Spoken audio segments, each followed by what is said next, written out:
दोस्तों, हमारे बच्चे हमारा भविष्य होते हैं और बच्चों को सुसंस्कृत बनाना उनके माता पिता का ही दायित्व और जिम्मेदारी होती है। बच्चा घर में शैतानी करता या उद्दंडता बरतता है तो माँ अक्सर कहती है, आजकल मास्टर लोग स्कूलों में पढ़ाते तो है नहीं, यूं ही निठल्ले बैठे रहते हैं और विद्यार्थियों पर कोई ध्यान ही नहीं देते। इसलिए तो देखो ना, लड़का कैसी कैसी शैतानियाँ करना सीख गया है। दूसरों पर दोषारोपण कर स्वयं को निर्दोष साबित करने की प्रवृत्ति हर जगह पाई जाती है। कई मामलों में दूसरे दोषी भी हो सकते हैं, पर बच्चों के संबंध में ऐसा कहना एकदम अपनी लापरवाही का परिचय देना होता है, क्योंकि बच्चा जो कुछ सीखता है उसका 80% भाग घर में ही पाया हुआ होता है। वैसे भी बच्चा 4-5 घंटे से अधिक स्कूल में नहीं रहता और शेष समय घर में माता पिता के संरक्षण में व्यतीत करता है।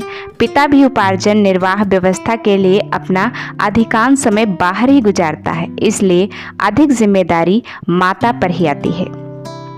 अधिक ही नहीं बल्कि पूरी कही जा सकती है।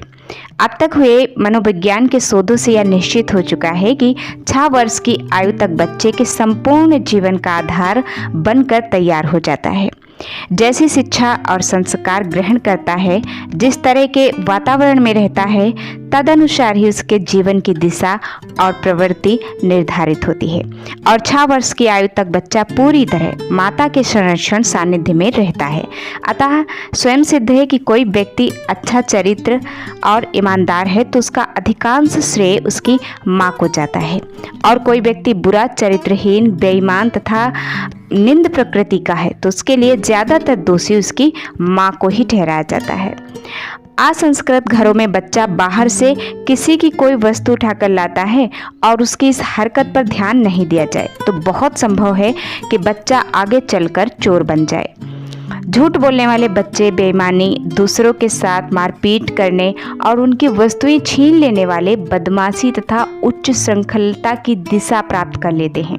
ऐसे अनेक उदाहरण दिए जा सकते हैं जिनमें छोटी छोटी बातें चरित्र का बहुत बड़ा दोष बन जाती हैं। उस चोर का उदाहरण कई बार दिया जाता है जिसने पकड़े जाने पर अपनी बूढ़ी माँ को बहुत बुरी तरह फटकारा था।